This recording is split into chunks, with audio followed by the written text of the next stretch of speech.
शेतकरी मित्रांनो नमस्कार. मी पवन ॲग्रो प्रतिनिधी राहुल आव्हाड तुमचं सर्वांचं स्वागत करतो. तर आज आपण आलेलो आहोत तब्बल 4 एकर गव्हाच्या प्लॉटवर.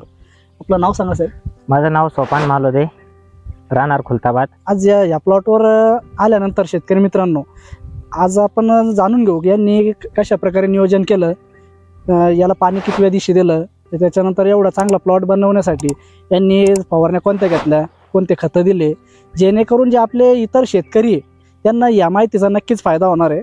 त्यामुळं हा व्हिडिओ शेवटपर्यंत बघा.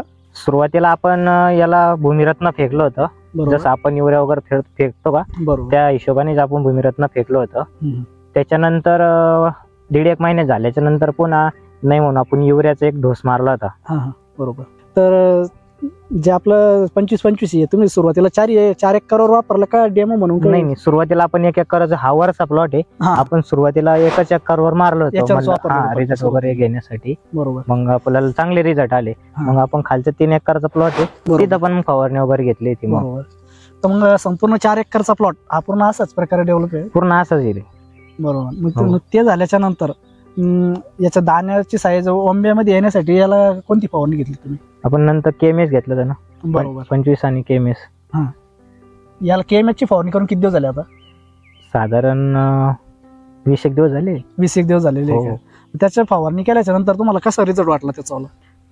ओंबीची साईज वगैरे बनली ना, आणि दाना पण आहे ना असं भरगच्च वाटतोय असा. नाही तर काही दाणे कसे असतात असं बनतात दाणे पण असे चिरमटल्यासारखे होते ना साईज ला. तर हा दाण्याची जे ना फुगवण झाल्यासारखी अशी वाटते. बरोबर. हो. आणि हाईट वगैरे पण चांगली झाली ना. नाही आता बघू शकता तुम्ही या प्लॉट मध्ये आणि जो बाजूचा जो प्लॉट आहे त्याच्यामध्ये एवढा मोठा फरक पडून जाईल ना. लय फरक आहे, जवळजवळ फरक पडून जाईल. 1 फुटाचा अर्धा फुटाचा फरक आहे जवळजवळ.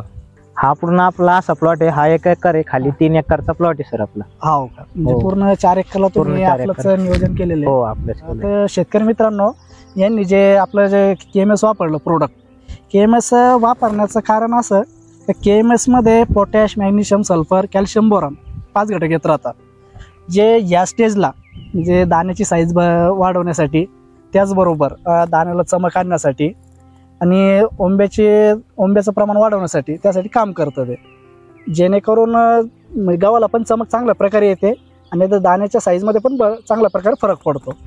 तर त्याचं यांनी किती दिवस झाले फवारणी करून? याला 20 दिवस झाले सर. 20 दिवस झालेले. अगोदर यांनी जे 25-25 फवारणी घेतली त्याच्यामुळं त्यांना असा रिझल्ट दिसून आला की फुटव्याच्या संख्येमध्ये चांगल्या प्रकारे वाढ झाली.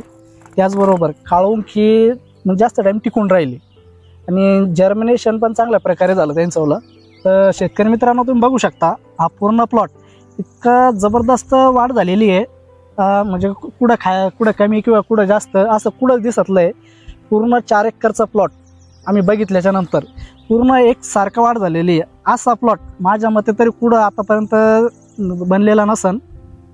त्यांनी ज्या प्रकारे मेहनत वगैरे केली, वेळोवेळी फवारण्या केल्या, त्याच्याबरोबर खतं वगैरे देणं, पाणी देणं, म्हणजे एकदम सुरुवातीपासून तर आतापर्यंत जे त्यांनी नियोजन केलेलं आहे त्याच्यामुळं हा इतका जबरदस्त प्लॉट बनलेला आहे. तर साहेब हा जो गहू एकदम चांगल्या प्रकारे उभा राहिलेला आहे.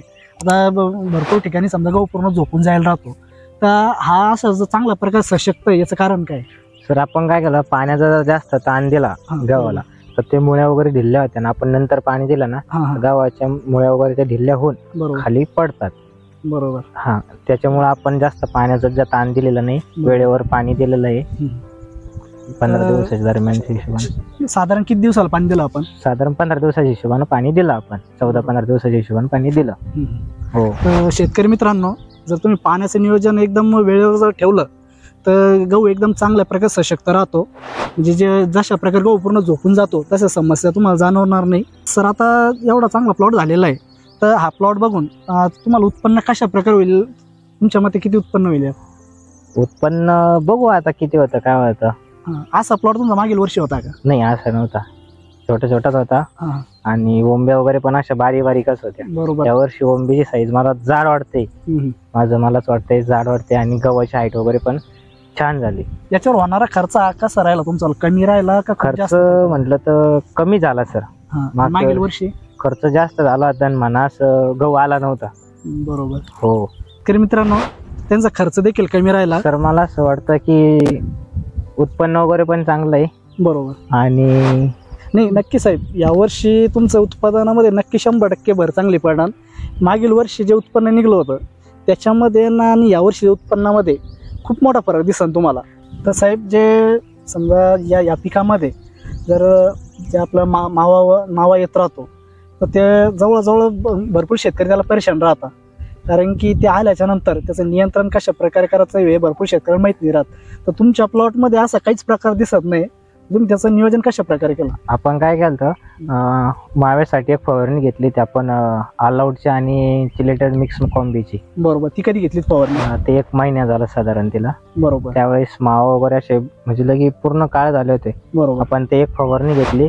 नंतर आपल्याला चांगलं म्हणजे रिझल्ट वगैरे पण चांगला आला. त्यानंतर फवारणी आपण बंद केली समजा. म्हणजे त्याची फवारणी झाल्याच्या नंतर प्लॉट एकदम फ्रेश होऊन गेला. हो फ्रेश झाला, एकदम फ्रेश झाला आणि काळुंखी वगैरे पण चांगली टिकली आतापर्यंत. बरोबर.